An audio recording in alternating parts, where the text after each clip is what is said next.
The rules and regulations are very different. But if you're going through a conversion, there's a risk associated with like, well, if we are valuing it this way, but then it doesn't get approved as we go through the process, you're wind up really sitting on a bad asset.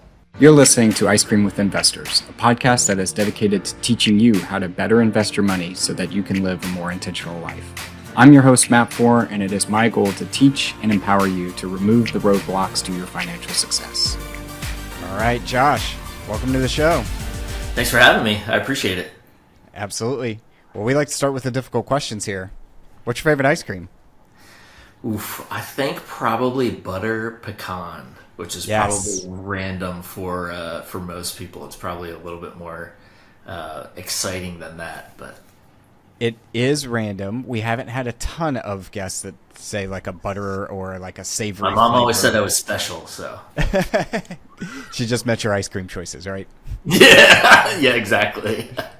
But you're joining us from Charleston, South Carolina, a place I went to earlier this summer, and man, I forgot how awesome of a place that is. If I make it back down that way, where's the best place I can go get ice cream if I'm that way?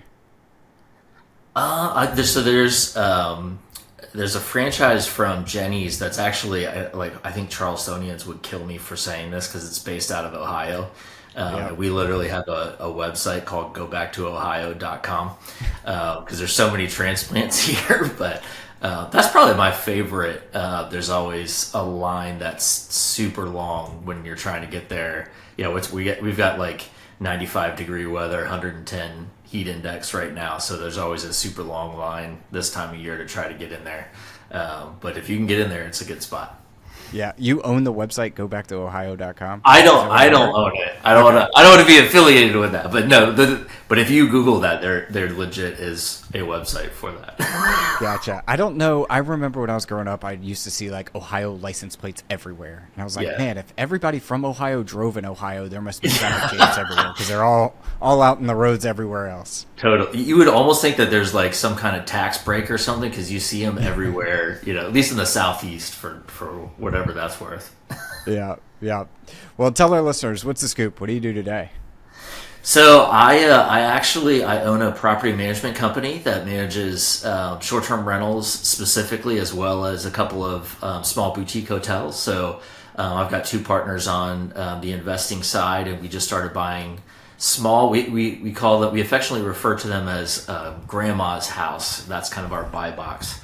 So the more grandma it looks, the better it is for us. And so these old kind of historic boutique-y B&B type places, that's really like what's on our radar now. So we bought the first two last year in Charleston.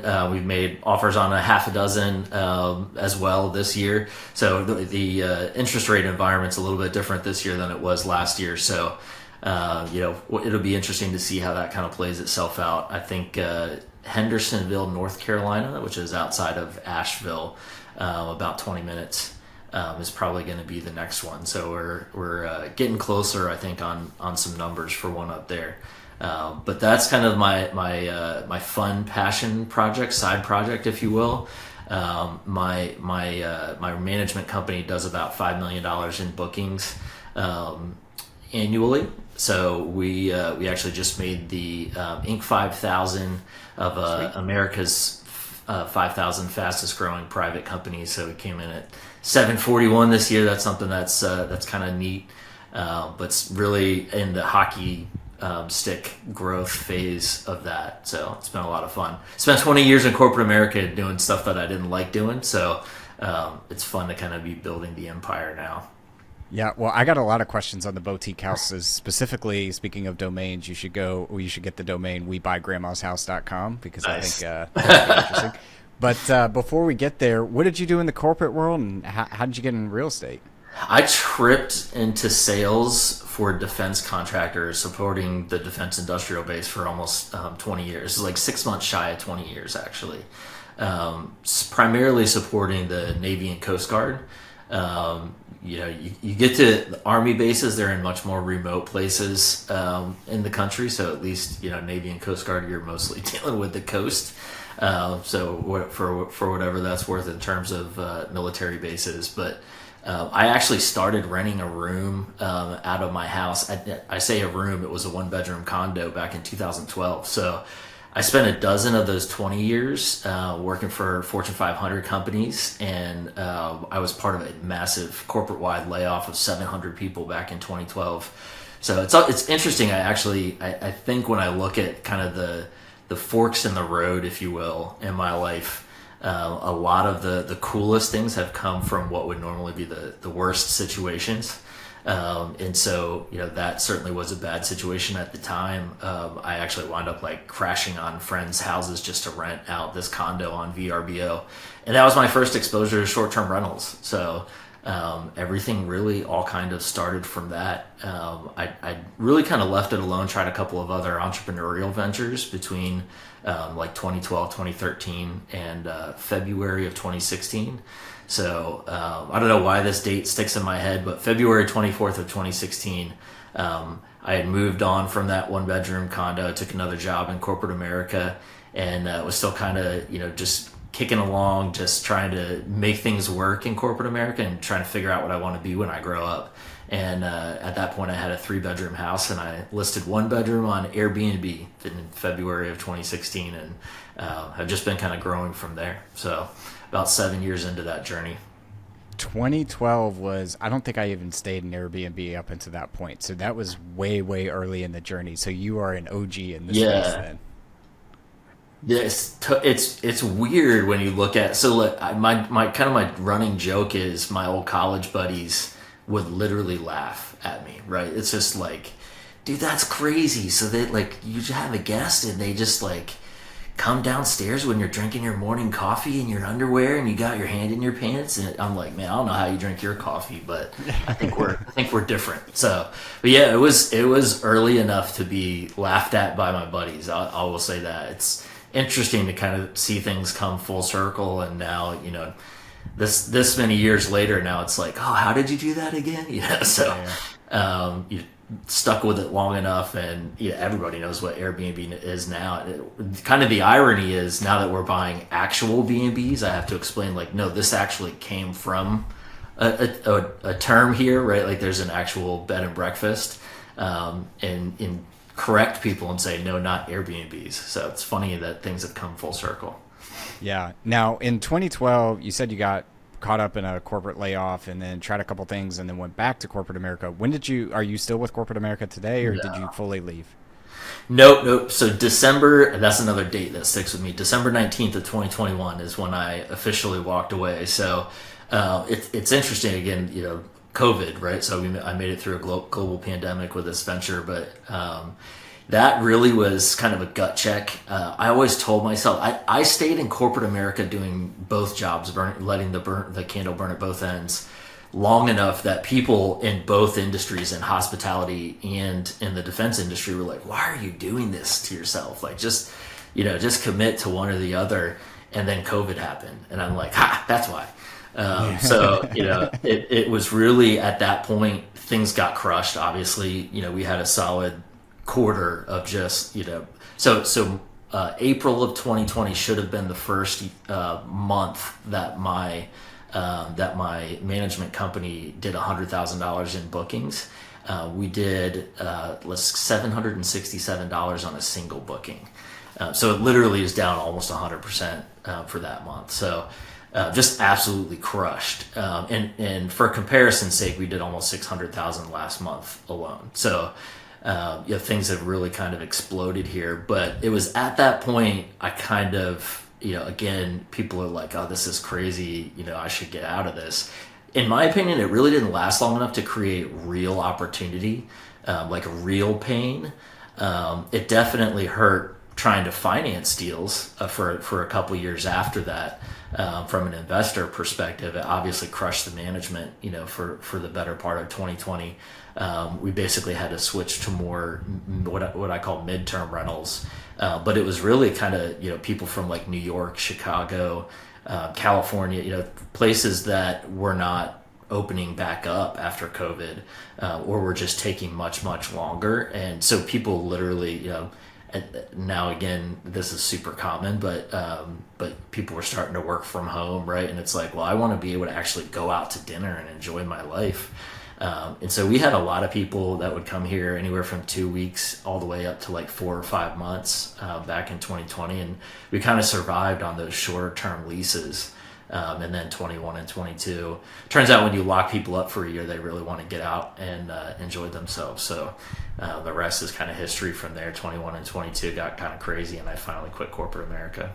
So how many were you property managing around January of 2021, let's call it? And what does your portfolio look like today from a management standpoint? So I had 21 listings in December of 21 when I quit corporate America. We've got 65 now.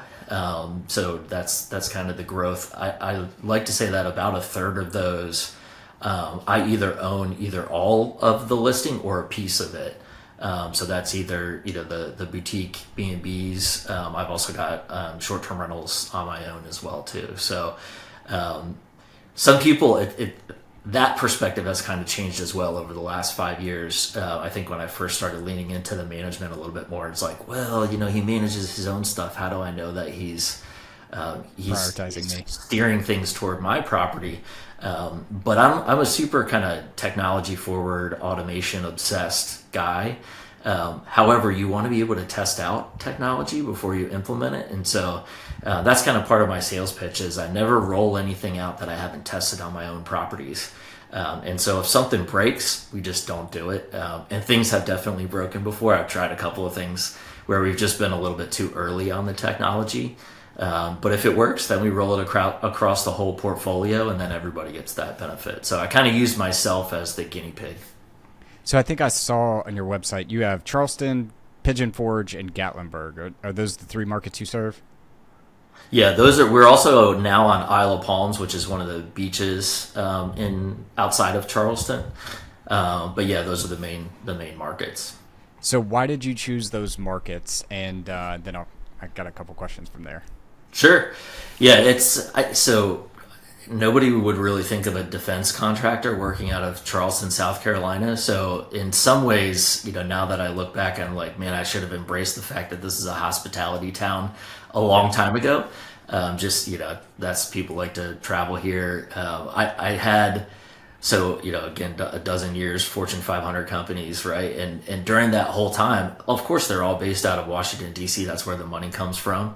And so it's like, oh, you got to come up here. You got to move up here if you ever want to do anything in your career. And I'm like, okay, have you ever vacationed in my city?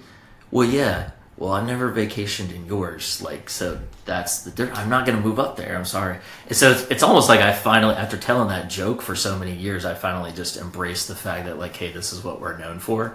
And that's actually one thing that in hindsight, I got really lucky with in terms of riding that real estate explosion. And things really exploded after COVID in Charleston as well too. So once people were able to visit other cities, they effectively used coming out of COVID to test, in some cases 3 to half a dozen different cities and pick where they liked, and then moved here.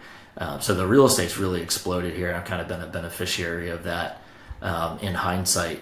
So it's really more just embracing where I am. I do love the city. I love kind of being in the Southeast and being on the coast. There's some really cool things about the city. The food is great for as small as the city is. In hindsight, I think I probably just finally embraced what I had liked all along.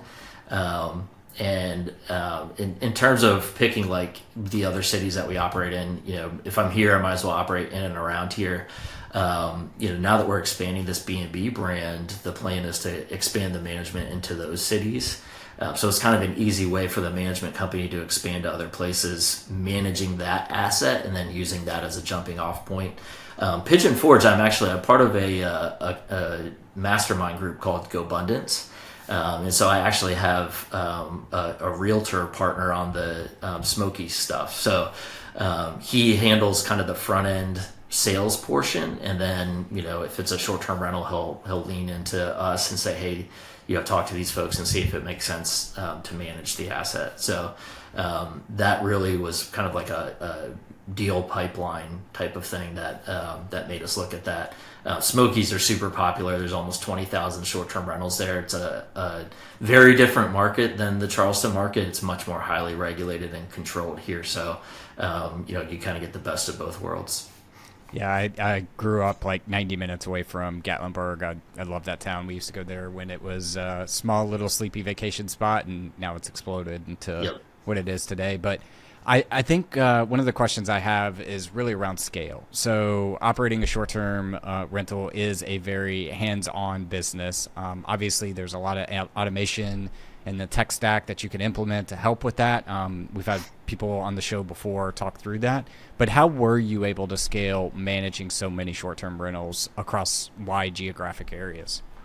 Yeah, it's really tough. I think that I'm that guy that when I first started, so the only reason I got into it when I moved into this 3-bedroom house, I had this realtor, she was a realtor and a property manager. She's like, I got somebody that wants to buy your house. Like, they want to make it to be a short-term rental, and this money's great. Why are you even living here? And I'm like, I just moved in here.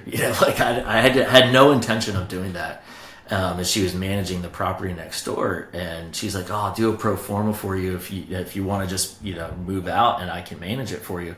And I'm like, "Why do you want to send me a pro forma? Aren't you managing next door? Just send me the actuals." And so she sent me the revenue report for that year, and I was like, "I got to get out of this house." So that was like that. Between that and then I got a copy of her management agreement, and I'm like, man, I'm not paying somebody this much, and that was the impetus for managing my own property. And so, ironically, again, my very first management client was early 2019. So he signed December of 18, January 2019. And the only reason he and I started talking was because there was an attorney that lived across the street. Again, that's still relatively early for Airbnb, right? And just angry at people coming and going, right? Like people still hadn't kind of adjusted to how that changes a neighborhood. And so she would just complain to him a lot, and he would contact me like, hey, what is she saying to you? Is there, I just want to make sure there's not going to be any litigation or complaints with the city. Like we're just trying to do the right thing here. And so that started a conversation between him and me. He owned the 2 properties there, and then another one, 1 street north. And finally, after a couple years, I'm like, hey man, let's just compare numbers. And so we would compare numbers at the end of every year. And I wasn't quitting my job, right? I was still doing the corporate America thing. So at the end of the second year, he had gone through 2 different property managers, and he asked me that. He like, are you going to quit your job? I'm like, nah, man, this is easy. Like I'm happy to do it for you and create the same numbers, based on what I've done so far. But I just, I'm not to that point where I want to walk away from corporate America. And so he signed up to be my first traditional management client. And even some of the old Airbnb guys will say that they did a lot of things early on that didn't scale. And I think that's kind of how it is, right? Like, you do a lot of things looking back that you just got to kind of tough through and figure things out. And being an entrepreneur really changes your definition of failure. It's the complete opposite of what we learn in the school system. It's a piece of the process. And frankly, if you're not failing, you're probably not trying hard enough. I don't even look for a perfect solution out of the gate anymore. It's more like trying to get to a 70%, and then we refine until we can get to 90 or 95. And I never expect perfection anymore. So that guy was willing to be the first one through the door, which is usually the hardest thing. And so after that, this kind of took me a while to get the momentum to start getting a bunch of referrals. And I probably had, in the low teens going into COVID. But I was really, really deliberate. I wanted to develop the right systems and tech stack and all of those things. In hindsight, it's a super sticky business. The average retention rate in property management for short-term rentals is 90%. Such a pain to transition to somebody else, or at least that's the narrative. And so, in hindsight, I probably would have been better served to kind of do the market grab right once people were Once the rules were defined in specific cities, then there was a huge market grab from a management perspective. And then at some point, Vacasa started buying up what they could in the different markets they wanted to be in, right? So, the people that had that land grab, you kind of had the first mover advantage, if you will. So it's been a mostly referral-based business. Actually, we just launched our first actual outbound sales outreach on the management company in the last 90 days. We've just picked up massively with referrals and inbound leads just coming through Google.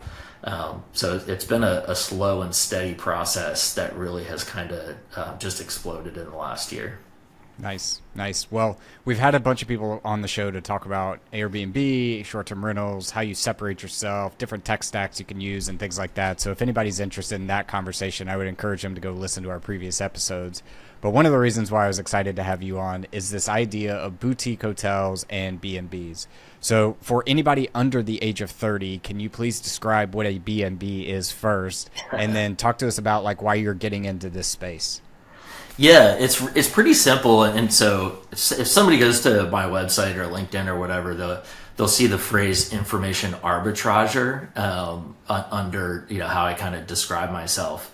And the main reason for that is, I mentioned people laughing at me, right? My old college buddies laughing at me when I started in the short-term rental space. Well, no one's laughing anymore, right? Which means it's more commonplace. The returns aren't as good. You're not the first guy through the door anymore. So, those returns get compressed over time. We had cheap money policies with the Federal Reserve for a long time. And it's just a different environment now. But the opportunity that I see in the boutique actual bed and breakfast asset class is far more similar to what I saw in Airbnb 10 or 12 years ago. There aren't a lot of people doing it. And what we've really tried to do is take what we learned in short-term rentals in terms of that kind of technology forward, automation obsessed, and we've added the phrase design forward in the boutique hotel brand, but really leaning into that old school bed and breakfast model. So typically, you'll have like a husband and wife. It's their last career, if you will, before they retire. So they quit whatever jobs they had. They go buy an old bed and breakfast somewhere.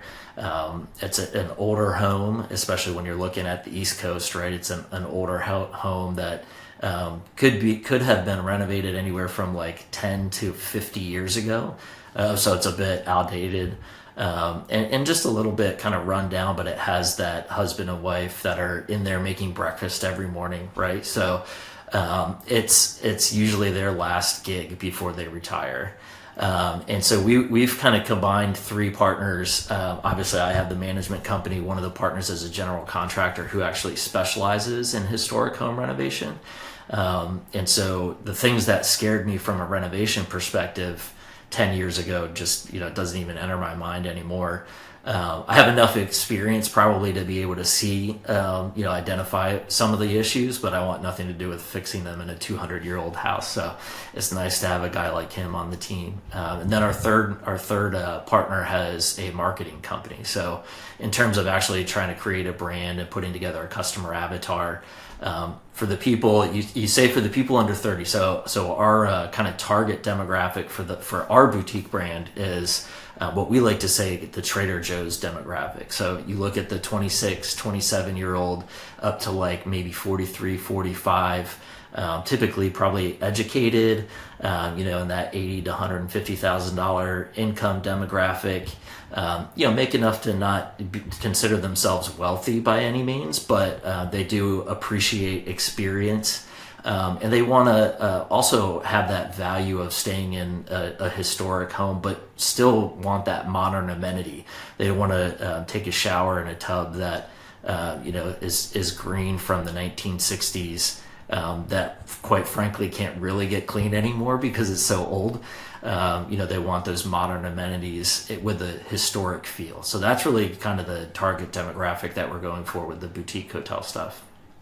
I remember the first B&B I stayed in. It was out in the middle of nowhere, California. My mom took me to San Francisco, and then we kind of drove out like an hour and a half to go see some of the sequoias and all that. And we stopped at a gold mining town and went there.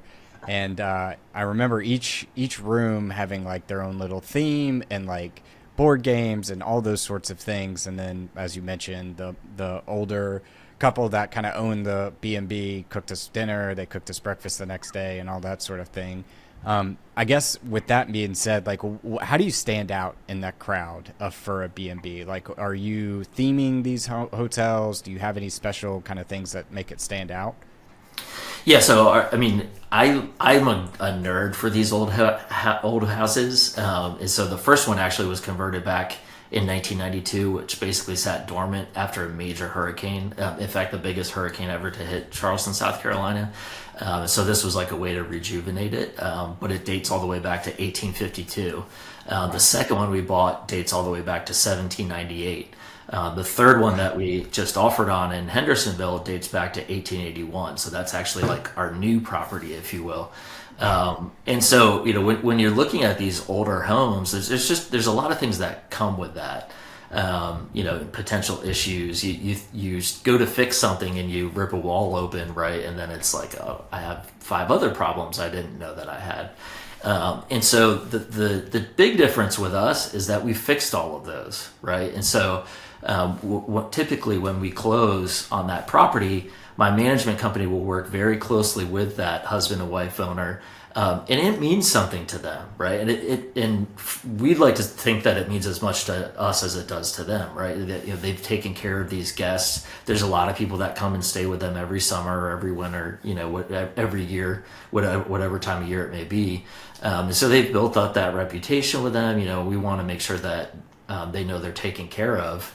And then we'll run it usually for anywhere from like 3 to 7 months and, run out the existing reservations. We don't just buy it and then shut it down. And that really gives my management company an opportunity to really fine tune the renovation schedule, if you will. So, obviously when we underwrite something, we have to say what we're going to do from a renovation perspective. But by operating it through all of the existing reservations, we can also kind of understand any little tweaks that we might not have seen when we were underwriting the deal. And so, we'll do those tweaks in the renovation schedule, and then we completely shut it down and, get rid of, get rid of some of those issues that you typically will have in older homes. So to me, that's the number one differentiator. We're certainly building a brand around, the name of the brand is called True V Collection. True V is French for a lucky find. And so, we think it's pretty unique to have the character of some of these really old historic homes, but be completely modern as far as amenities and, just beautiful. In fact, it's pretty cool. I actually, one of our cleaning contractors, she cleaned our when she was just getting into the industry. She cleaned our very first bed and breakfast like 8 years ago. And so they actually had a bed and breakfast permit, but weren't even serving breakfast, just because unless you're there cooking it every day, like you mentioned, typically people don't do that. And so she was a little bit nervous when we hired her and we asked her to clean this property because she knew what it was before. And when she walked in the front door, she's like, I had no idea what I was even looking at. Like, it's just so beautiful. And that's really what we're kind of going for. Anybody that walks in these places, they're just blown away by what we've done with this renovation. And so that's really the biggest difference, I think, is trying to really just make these things beautiful and stand out, so that you can still kind of have the conveniences of a normal modern hotel chain, but you get that historic feel. So a couple quick questions I'm going to ask that I know it's going to be dependent on the property, but what are your average occupancy levels right now? Yeah, actually, it's interesting that you asked that, and I'm happy to answer anything as far as underwriting and all that. These deals are far more complex than a normal short-term rental, obviously. But the interesting thing that we've realized, I think, so far with the deals that we've offered on are that the occupancy rates typically are not the issue. When these couples are running them, they're actually running them usually close to 90%. Wow. Which is super high. If you know anything about hospitality, that's just super high. But they can only squeeze so much out of it with rates, right? And so by doing the renovations that we're able to do, we can actually double the rate on average, and the occupancy still stays between 75 and 85% depending on the month of the year. So that's really kind of the big value add for us, being able to double the rate. The occupancy is still high. The average occupancy, I think, last quarter across hospitality was like 53% or something like that. And that takes in seasonality across the country and everything. So that's still exceptionally high, but it's certainly not as high as when we would buy them. And then what's your average nightly rate then? Yeah, so the 12 months on the first one that we bought was 165. 12 months prior, our average now is about 315. And the second one was in the low 250s, 254. And then our we underwrote that close to 500 a night. So wow. Going anywhere from like 75 to 100% on the of increase on the ADR, on the average daily rate. So, I mean, obviously I'm way over my ski tips here with asking stupid questions that you probably deal with every day. But like, how do you even judge elasticity on the pricing? Meaning you're looking at something and it's charging $150 a month and you're like, oh yeah, we could easily bump that to 315. Like, how do you judge demand and elasticity around these properties? Yeah, I think that's one of the cool things about kind of using some of the technology, right? Dynamic pricing, it took a little while to gain traction in short-term rentals, but it's commonplace now, right? And it's the same type of thing, as far as revenue management with hospitality. And so, we're using some of these pricing platforms when we go to underwrite something, especially if it's in like the North Carolina one in a new market, because we're not just getting the existing P&L, profit and loss statements for the last 3 years when we're underwriting it, but we also have to do a post-renovation pro forma when we're doing those. So, excuse me, got a tickle. But yeah, so it's really a combination of using those dynamic pricing platforms and then just also looking at the competition around. There's so much data that's screen scraped and sources that are putting together and aggregating this data to be able to kind of analyze for these deals. So that's all part of it as well too. And that's really what we're using as the basis of these pro formas when we're building them for the post renovation side. So you said like tools to screen scrape. What does that mean? Yeah, so when you have OTAs, online travel agency, and I apologize too. It's interesting to have the conversation because it's like you got to break it down further. So online travel agencies, OTAs, so things like Airbnb, VRBO, Booking.com, those are OTAs, right? And all of those are web-based, and so you have websites that just straight up will go scrape the data that's on each of those sites and then just aggregate it into an ability to be able to analyze it across that market. And I mean, like, super specific. You have to kind of take it with a grain of salt. It depends on the how long the asset has been listed, using those platforms. So how long, and then also how many there are in the neighborhood. Obviously, if there's 5 in an area as opposed to 5,000, then you have to kind of question the validity of the data a little bit. So you have to take it with a grain of salt depending on the context. But it's actually gotten much better, as you would expect technology to be, as you kind of move along here and things expand. So. Gotcha.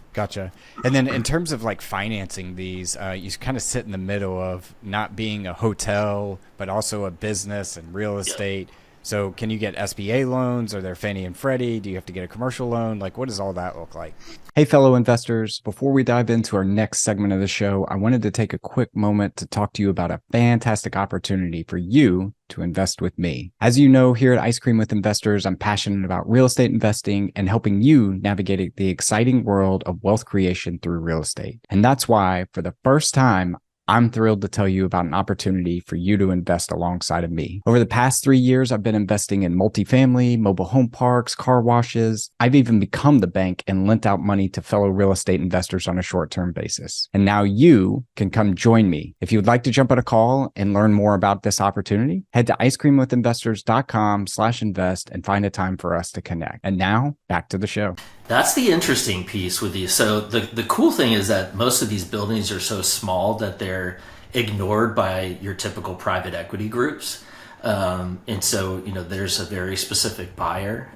We would almost be considered more institutional. Typically, it is just the husband and wife. So when you're doing that, and just with the size of the deals, to give you an idea of the size of the deals, first one was 3.771 million. We put about 750,000 into it. Second one was 3.5. We're putting about 1.1 million into it. And the third one, 2.2, putting in about 1.3. So, they're not massive loans, but they're certainly not, a couple $100,000 either. And so because of the uniqueness of the asset class, you also have to really, it's a specific lender that's going to do that too. So, especially coming out of COVID, and it's typically more your community banks, or at least like your local state banks. You're not going to go into Wells Fargo or Chase and get a loan to buy these assets. You definitely can do SBA loans, lending, I guess, and also up to 90% is typically what they'll do, just like buying a normal business through the SBA. Those terms are not great right now, just because interest rates are not great.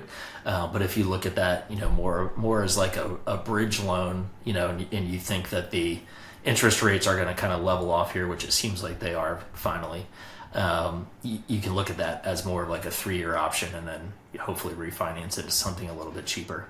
But yeah, it's typically between, I would say, 70% and 90% loan to value. If you go the SBA route, then you're looking at the 90. If you do the traditional financing, commercial financing with a bank, you're looking at like 70 to 80. And will an SBA loan do the construction draws too, or is that a separate loan that you have to go get? Yeah, you do. You can build that in as well. SBA loans actually, so typically you're looking at some type of project contingency that's built into that, which is pretty normal, especially over the last couple of years. The pricing for some of these things has gotten a little crazy. In terms of construction, right? I mean, if you looked at lumber a few years ago, I mean, it was just kind of all over the place. That largely has stabilized. But as a result of that, unfortunately, kind of my joke, working in the defense industrial base, was moving at the speed of government. It takes the government a while to react to things, but they have since reacted. So they'll build in a kind of a project contingency, but you can finance those as well. And then really how that works is really, so you submit your budget, right? And then as you move along, and typically the general contractor will handle this, which is what our investor partner, that is a GC, will do. So he'll handle the project, and then when you get to a certain point, you'll do a draw on that loan. And then banks have their own requirements for how you get paid on that. So typically they do an inspection. They want to look at the scope and, hey, did you do what you said you were going to do? They take pictures, all that kind of stuff, and then they pay out the construction draw, and then that just increases the value of your loan. But yeah, that's kind of the easier way to get it done, so you don't have an extra $1 million of capital to get the construction piece done too. Got it. In terms of taxes, are you all doing cost seg bonus depreciation and pulling that forward? Like, what do you do from a depreciation standpoint? Yeah, absolutely.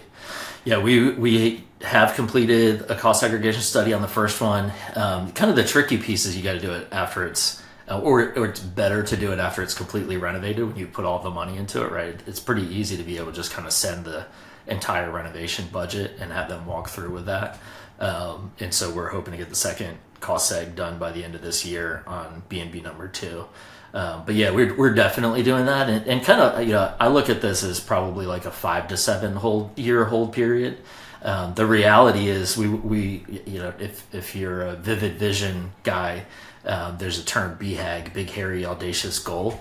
And so the Trevi Collection's BHAG is to own 1,000 keys within 10 years.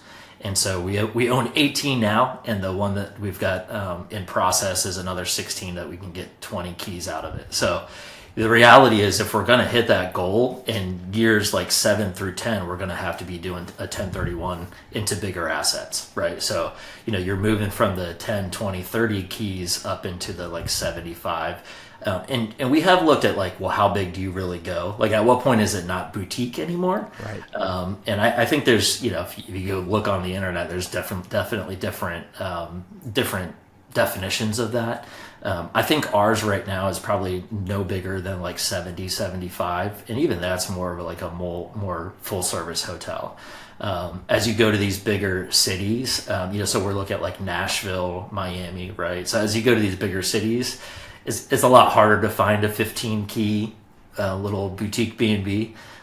So that's kind of, I think, where we would wind up getting into larger assets. But that's really how I look at it, as kind of 5 to 7 year hold, and then between years 7 and 10 for True V collection, we're doing 1031s into much larger assets. Got it. I'm assuming that the larger assets value themselves based off of a multiple of EBITDA or some sort of cap rate. How do you value a 7 key grandma's house Airbnb? Like, what is there standards? Do you run it based off of the P&L? Like, how do you do that? Yeah, I mean, it's just like any other commercial building, right? I mean, it's based on the money that it brings in. And that was one thing that was really interesting with short-term rentals, haven't been in that long enough, is you hit these just normal single-family homes, and they really are commercial assets, right? So it's kind of that like mindset shift with banks of getting away from like, stop valuing it like someone's living there. Like, no one would ever pay this, but you're totally going to pay it for the money that it's bringing in. And kind of changing that mentality. It's a little bit different with this, just because it's a much more, I think, defined commercial asset. There's less ambiguity there.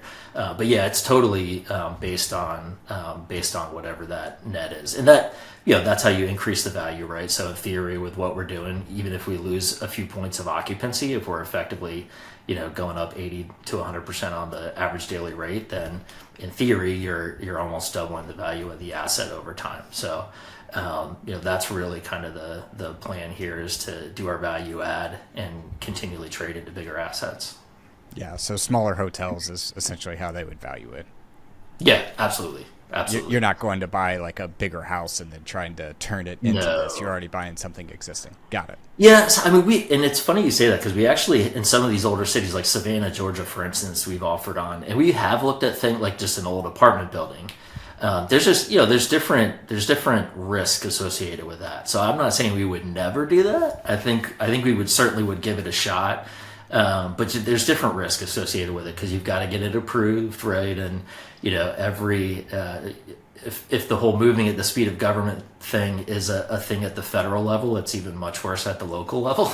So there's just different regulations everywhere. The thing that I like about this asset class, one of the many things, is that you're really on the right side of the hotel lobby now, right? And so when you look at short-term rentals and some of the challenges that I've had to face over the last 10 years with STRs, that kind of goes out the window, because now you're really on the hotel lobby side. You may be the tiny fish, but there's nothing wrong with that, because there's somebody else fighting your battles too. So, the rules and regulations are very different. But if you're going through a conversion, there's a risk associated with like, well, if we are valuing it this way, but then it doesn't get approved as we go through the process, you wind up really sitting on a bad asset. Yeah, which I would argue, to your point around being on the hotel side of the lobby, is probably a better position to be in, because you do have all of those big money Hyatts, Hiltons, Marriotts of the world throwing money at, like, get out of the short-term space. And unless you're in a Gatlinburg, a Pigeon Forge, or Branson, Missouri, kind of places like that, then you run the risk of being voted out of being able to essentially legally operate, which is what we see, I think, is going to happen in Nashville eventually again. Yeah. Totally. Yeah, totally. And it's really like in terms of valuing too, like usually the way that you define it is per key. So, if you look at the kind of the total all-in costs, including renovations, we're about $500,000 per key in Charleston, where the amount up in Hendersonville is more like $175,000. That's all in, even with renovation costs. So, it varies very widely from market to market. Just depends on what you're looking at. Yep. Well, Josh, fantastic conversation. I want to switch us to our last round. We're rebranding this the 4 toppings. Our first one is, what is your favorite book, or what is a book you've read recently that's given you a paradigm shift? Oof, man, I've read so much. I think I've read like 39 books this year. I actually put a link on my website. I started calling it the Entrepreneur's MBA. Yeah, I saw that. And yeah, so I'm kind of a dork. I'll keep a list and then I assign a star rating. I would say the best one that I've read so far this year. I hate to pick one, so I'll narrow it down to two if that's okay. But 10x is easier than 2x, and these are both kind of mindset shift books. And the second one is Buy Back Your Time, and both of them are really about how do you value your time and kind of thinking bigger and saying no more to the things that are just complete time sucks in life. And I think the more success that you have, the more people you have asking questions of how you have it. And so I tend to be pretty stingy with my time now. And it really, both of those books is just absolutely phenomenal. Great workbooks that come along with them and ecosystems around them. And that's this year. If I had to say all time, probably the EOS Traction by Gary Wickman. We implemented EOS probably about 18 months ago, 20 months ago. Close to when I quit corporate America, and that's like one of the single biggest things I can point to for our exponential growth the last few years. 10x is easier than 2x is the second time that's recommended in the past two shows, actually. So nice. I don't know when we'll release these, but it's funny you said that because I literally heard that just last show. Nice. Our second one is, what is the best piece of advice you've ever received? God, there's so much. My background's awful, like really, really bad. Father died in prison, like all types of abuse, all that kind of stuff. So I always really struggled with just knowing what to do, how to do things. And so I really was lucky enough to find a mentor. Really kind of started out in corporate America at age 20, and now he's like a dad to me. I think, again, now the benefit of 22 years of knowing somebody, with hindsight, I think most of what comes out of his mouth has been monumental to me. But I think the biggest thing, we kind of touched on it a little bit before, is really just changing your definition of failure. And I look at the things that I have failed at in life, and it's really just because I gave up too soon, or I didn't have the right mindset around it. And I think I've really in the last year just truly realized how much I've stood in my own way. And we really are our own worst critic, of course. I think especially the older you get and the more patient with yourself you get, you kind of realize that. But man, just I wish I look back at some of the things that, even as like a teenager that I failed at. I'm like, well, it's just because I didn't reach far enough, right? And that's just part of life. There's nobody in school goes, oh well, you got an F, but you tried hard, so like that's just not how it works, right? That's very counterintuitive to how the education system works, but that's not how life works. And so that's really my biggest thing. And I mean, a number of entrepreneurs have kind of told me to lean into that. It really just becomes a part of your process, and it changes how you look at the process of failure and just being another step to learn as opposed to an end result, if you will. Amen. Amen. Our third one is, what are you most proud of in your life? Ooh, man. I think that's an interesting one, man. It's interesting so this guy that's like my dad, kind of getting sentimental. Having him, I can see now. So he's 67. I'm 42, and I can kind of. He's been there for a lot of stuff.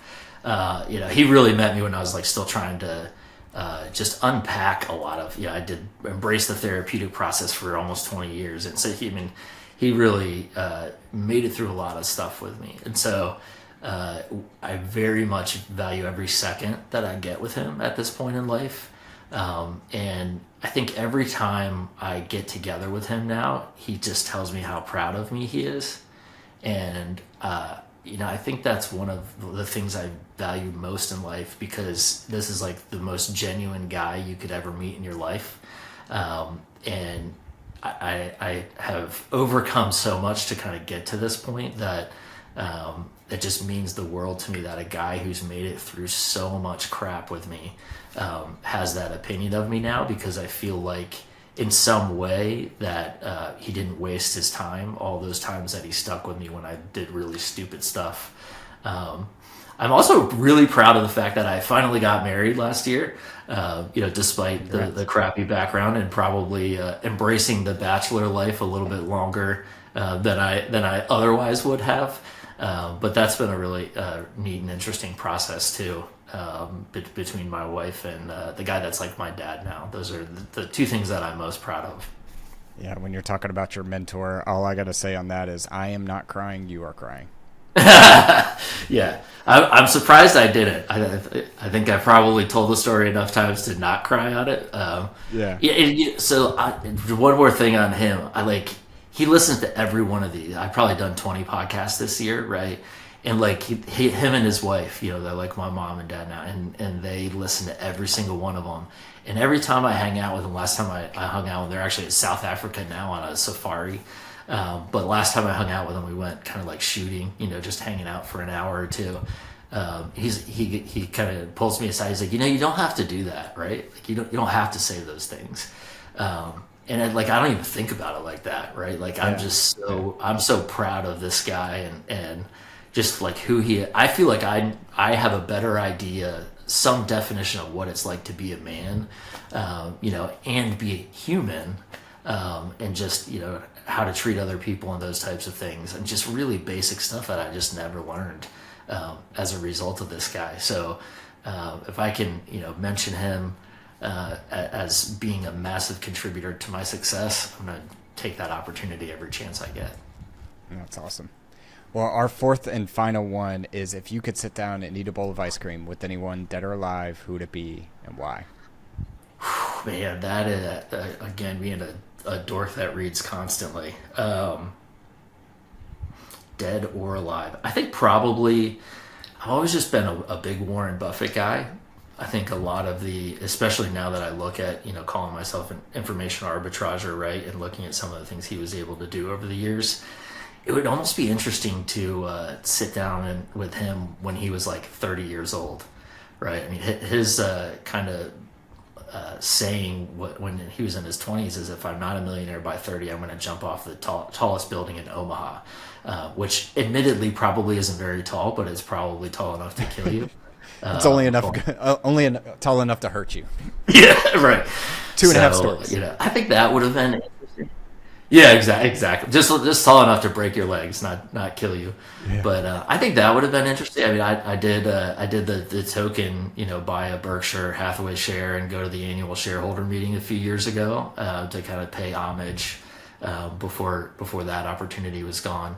But I always thought it would be cool to kind of hang out with him for a little bit. It's just very interesting to me, the company he keeps, right? Because it's just so, when you look across pop culture and sports, athletics, and I mean, it's politics. I mean, it's all over the place. This guy is just so well known and has such an interesting story. And really, if anything, has been more successful in the latter half of his life, just due to the magic of compound interest.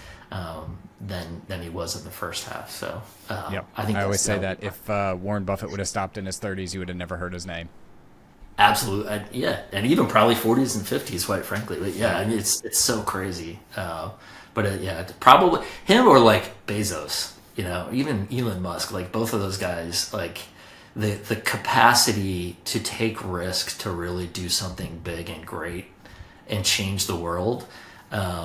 When I look at the types of things, I mean, Amazon is so ubiquitous. I mean, they broke the U.S. Postal Service, and between that and like Elon Musk trying to really, change cars to being electric across the entire world and kind of impact society in that way. I mean, it's the risks that these guys have taken. I think anything that I've done to take risk has paled in comparison to any of those three guys. I love to spend time with any of them. Yeah. Well, Josh, fantastic conversation. If our listeners wanted to reach out to you, learn more about you or what you got going on, where is the best place we could point them? Yeah, I'm super accessible. I am picky with how I spend my time, like I said, but I actually do have a Calendly link on my website at joshhatter.com. And so, I have had some people randomly reach out. I love kind of having that conversation. The reality is that most people don't take you up on that opportunity. And so, I love having some of those conversations and hearing kind of what people are going through and how I might be able to help. I feel very fortunate to have had a lot of those conversations with people that have helped me along the way in my life, and I'm happy to be that for somebody else. Perfect. We will leave those in the show notes. And then Josh, thanks for coming on the show. Great. Thank you. Appreciate it, man. Thank you for listening to Ice Cream with Investors. If you like what we serve you here, it would mean the world to me if you would like, subscribe, and leave a review on your favorite podcast app.